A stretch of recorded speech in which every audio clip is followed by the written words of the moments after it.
New introduction here. I want to get everybody's attention for what I feel will be a lucrative opportunity. It's the first ever NYSE marijuana IPO. We're making history here, and I feel this is just the first stepping stone in what is going to be the start of many IPOs on both the NASDAQ and the NYSE. I feel we're going to have a marijuana sector and marijuana ETFs in the future, and this is just step number one. If you are familiar with the industry, that's all I have to say. I know you're interested already.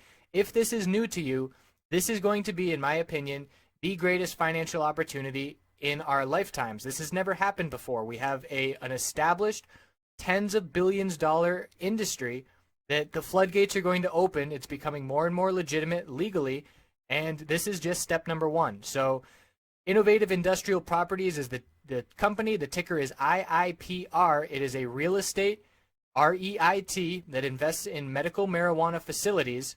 And for this IPO, we have a new website, www.mjipo.com.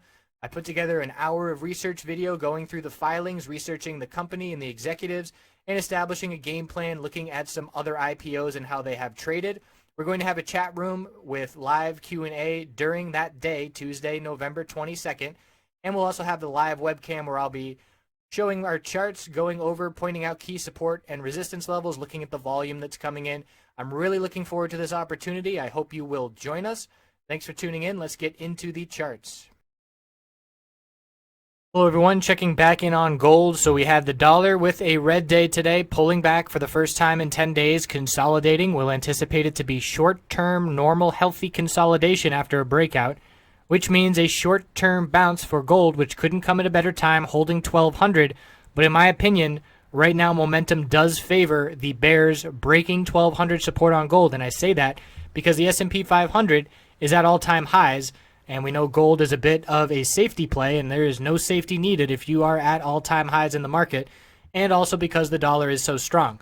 So I've got plenty of levels to be watching on the hourly, and I've got a potential bear flag forming here on the hourly time frame, support, parallel, resistance, parallel to each other. So keeping an eye on this channel that we're bouncing around in. Also have another uptrend support line from the low that we saw, and there is a higher low pattern there, so that's a less extreme uptrend line to be watching for support. And the key resistance is the bounce attempt here, and it was a high of 1219.02. And if you've been watching these videos for weeks and weeks, this is a very familiar setup, not as extreme as last time, but we had the all-out dump from 1300. We had a short-term bounce, and then we consolidated sideways for weeks and weeks. And as soon as we broke the high of that first initial bounce attempt, we exploded back towards 1300. So here's that same scenario, but in a little bit more condensed version, where there's the high of the bounce attempt, and if we break that level, should be a quick move up to 1224, previous support, now resistance. So 1219, 1224, a couple key levels to be watching, and a little bit of an uptrend on the hourly, but as we know, this isn't a very strong bounce comparatively. Let's check the daily time frame. Could see that bear flag play out. It is a bullish reversal candlestick. Too early to say at this point. Hourly looks a lot more like a potential bear flag than the daily does. So we need to confirm this bullish reversal candlestick and see a break of the lower high pattern. And looking up at 1233 as the key level to break on the daily time frame. So a lot of work for the bulls. And let's now look at the miners, compare those names. Start with the bears, JDST. Bulls holding exponential moving average support here on the daily time frame. We have our low at 3120, so as long as the bulls form a higher low compared to that level, we have this tightening range. So our high, low of the pullback, lower high, higher low, tightening range.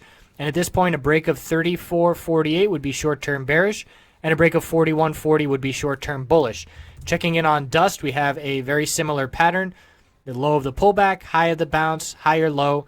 So watching these tightening ranges and no real trading opportunities in terms of swing plays at this point. Need to see a clear break from this tightening pattern in my opinion. Checking in on the bulls, NUGT, you can see still very weak. We have our higher low established. Now we need that higher high in order to see any kind of turnaround for these bulls. And we look at JNUG and it's the same thing. So still would not be confident in the bulls right now. Personally, I would either be playing bearish or not playing at all. And I'd really just be day trading at this point. I don't like the setup on the daily time frame for clear direction until we get a break of those clear levels. And that might not come for another 3 days or so. So I appreciate you checking in, and we will certainly be all over this. Gold is on the brink, and as we know, if gold breaks 1200, JDST and Dust are going to see some really nice moves to the upside. That's the direction to be looking at if that key support breaks. So we're keeping an eye on the market, we're keeping an eye on the dollar, and as long as those two are strong, gold does not have favor in the eyes of the bulls. So I appreciate you watching. See you soon.